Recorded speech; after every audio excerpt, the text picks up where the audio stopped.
Praise the lord. మీరందరూ బాగుండాలి. మీ సమస్యలు ఉంటే దేవుడు వాటిని పరిష్కరించాలి. మీకు కష్టాలు ఉండకూడదు, అనారోగ్యం ఉండకూడదు. ఈ వీడియో చూస్తున్న మిమ్మల్ని, మీ కుటుంబాలని ఉద్దేశించి చెప్తున్నాను. ఈరోజు నవంబర్ 22వ తేదీ 2025 సంవత్సరం శనివారం మధ్యాహ్నం 3 గంటలకి.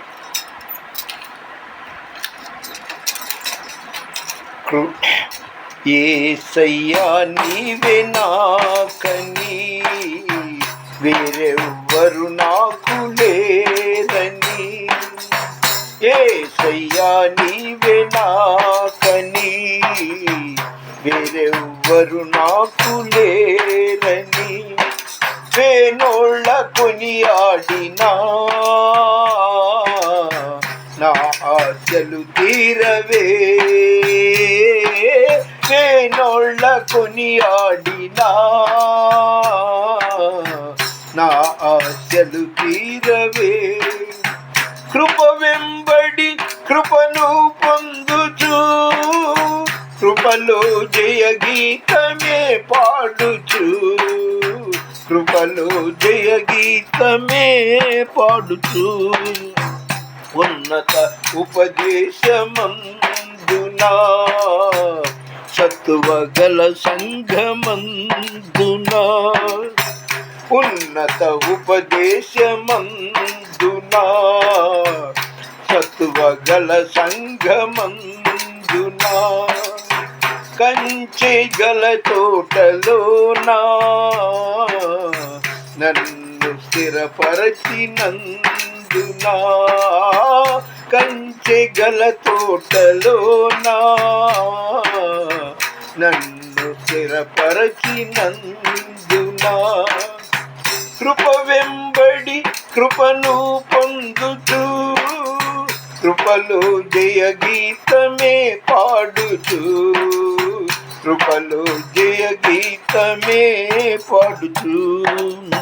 సృష్టికర్తవు నీవని, దైవిక స్వస్థత నీలోనని. సృష్టికర్తవు నీవని, దైవిక స్వస్థత నీలోనని.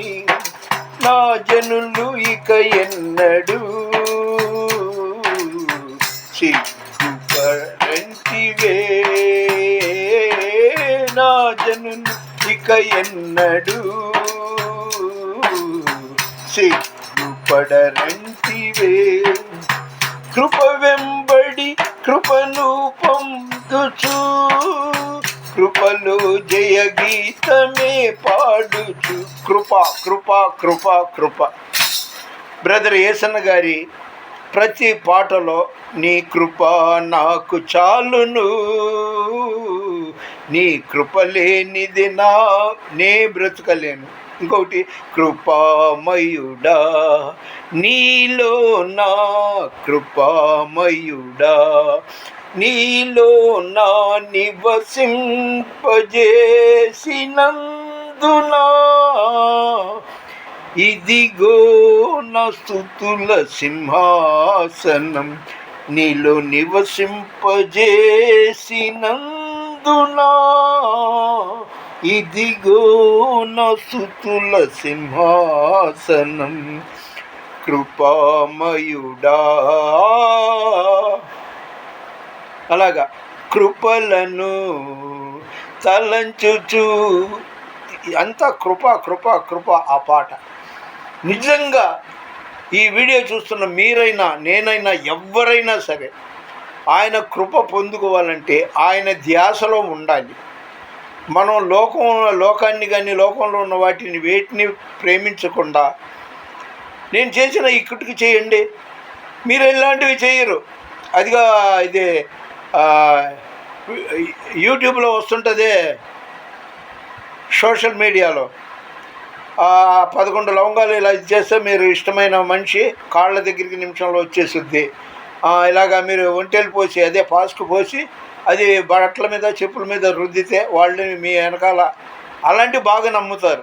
ఇది బైబిలు అంటే దేవుడు స్వయంగా తాను మాట్లాడిన మాటలు అన్నమాట. ఆయన మనతో బైబిల్ ద్వారా మాట్లాడుతున్నాడు.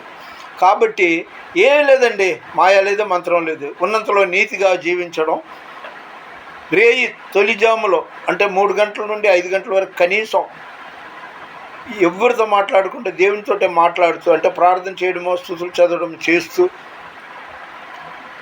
ఆ తర్వాత మొట్టమొదట 103వ కీర్తన, నా ప్రాణమా యెహోవాను సన్నుతించుము, నా అంతరంగమునున్న సమస్తమా ఆయన పరిశుద్ధ నామమును, ఇలాగా. ఆ తర్వాత 23వ కీర్తన, యెహోవా నా కాపరి. ఆ తర్వాత 27వ కీర్తన మొత్తం చదవండి. యెహోవా నాకు వెలుగును రక్షణయు నయ్యున్నాడు, నేను ఎవరికి భయపడుతుంది.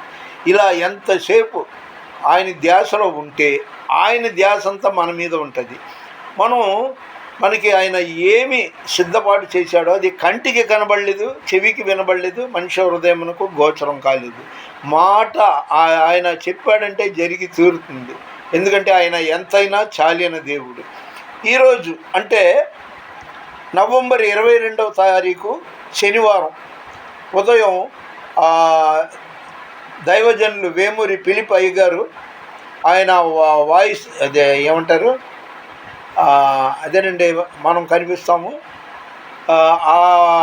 దీని ద్వారా ఫోన్ ద్వారా నాతో మాట్లాడారు, వీడియో మెసేజ్ ద్వారా, ఇది కాల్ ద్వారా.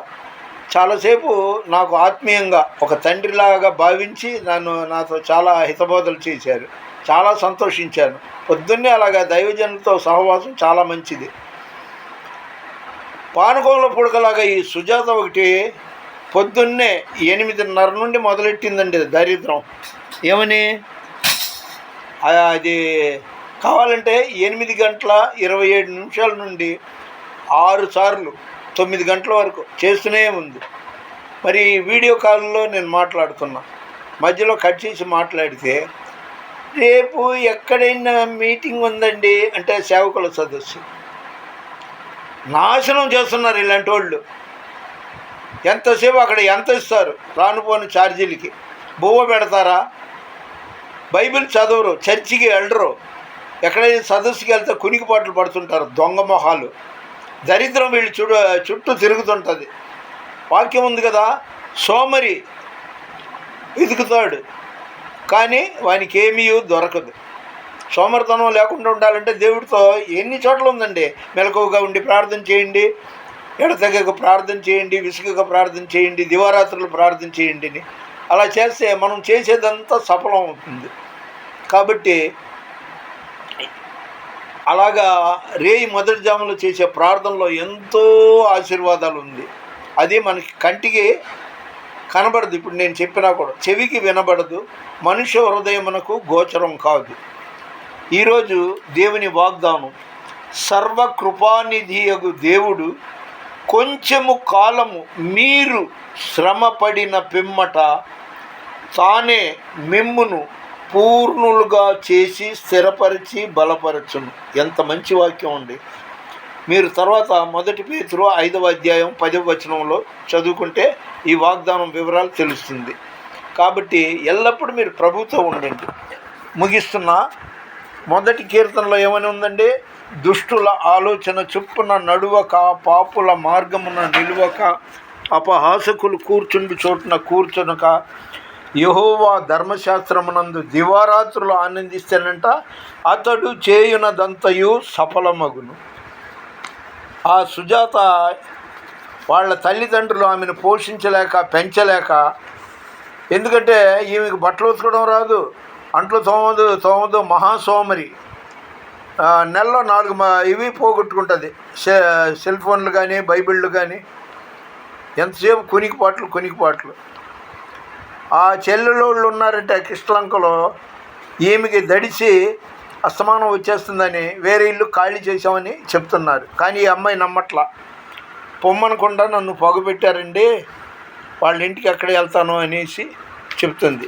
నేను దైవజనుడు ఫిలిప్ అయ్య గారితో వీడియో కాల్లో మాట్లాడినప్పుడు 8:27 నుండి ఒక 5 నిమిషాల గ్యాప్, మళ్ళీ 5 నిమిషాల గ్యాప్, అలాగే 9 గంటల వరకు ఈ నెంబర్ నుండి ఫోన్ చేసిందండి.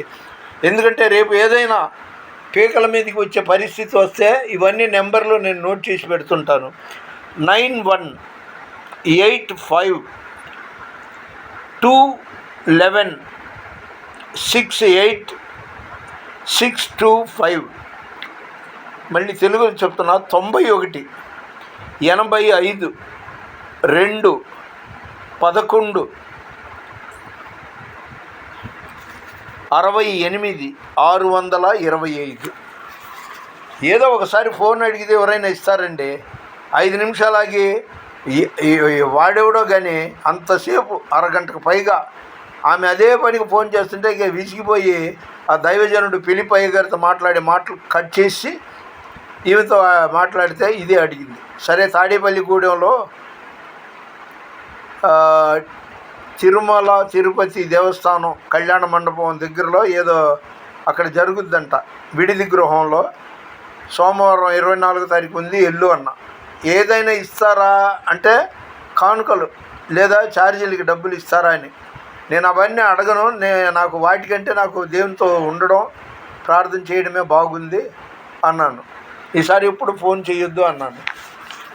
5 సార్లు చేసిందంటే ఆ ఓపిక చూడండి. నేను చుట్టాన్న పక్కాన్న నాకేంటండి దరిద్రం. వాళ్ళ మరిది బాగానే ఉంటాడు, చెల్లెలు భర్త ఎన్ రాజేష్. నా మై స్టేటస్ కూడా చూస్తుంటాడు. కానీ ఆమెని మందలించే వాళ్ళు ఎవరు ఉండరు. నా మీద పడి వచ్చేస్తుంటుంది ఏ పాపం చేసుకున్నాను. తెలియని వాళ్ళు ఇంకా పెడార్థాలు చెడార్థాలు కూడా తీసుకోవచ్చు. కానీ తనకే నాకు వయసు బోల్డ్ తేడా ఉంది.